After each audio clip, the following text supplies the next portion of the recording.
So when we talk about gun rights, we can't just talk about access. We have to talk about application and, more importantly, no prejudice convictions for these crimes. Because a right that's applied unequally is not a right. It's a privilege. Here, I'm articulating something most people miss when they debate gun rights. And let me just preface this. I am not agreeing with Charlie Kirk's political framing. I am agreeing with a philosophical truth that's hard to swallow. Total safety and total freedom can't coexist. A balanced and pragmatic middle ground must somehow exist. Charlie once said that few gun deaths a year are worth it to preserve the Second Amendment.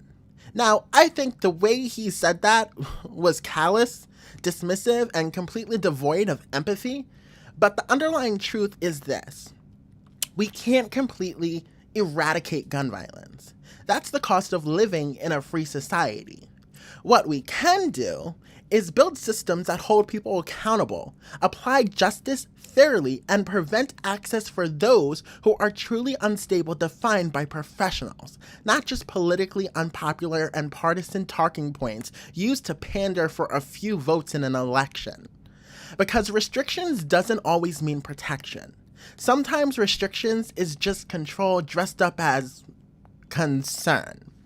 If the justice system consistently applied fair sentencing without racial bias, without political favoritism, without arbitrary leniency, then you'd see a natural deterrent effect. People commit crimes when they don't believe there will be consequences, or when they see examples of the people like them getting away with those crimes, aka gun violence and mass shootings. Deterrence comes from certainty, not just severity. If people know that committing a violent act will lead to a fair but firm punishment, regardless of race or privilege, the rate of those crimes naturally drops. It's not that America has a gun problem, it has an accountability problem. It's not that we lack laws, it's that we apply them unequally. And when justice isn't equal, deterrence doesn't exist. It becomes performative. The right to bear arms is meaningless if justice isn't applied equally. And that's where our focus should be, not by taking rights away from the vulnerable. So when we talk about gun violence, when we talk about how to prevent gun violence on human beings, on children, on people going to grocery stores or people going to school, it tends to miss the point.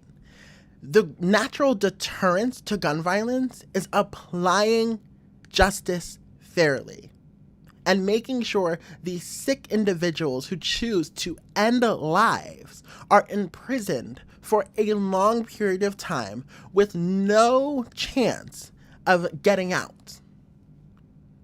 That is how we deter gun violence. It will never be eradicated, but we can deter it with actual fair punishments and serving sentences to the maximum.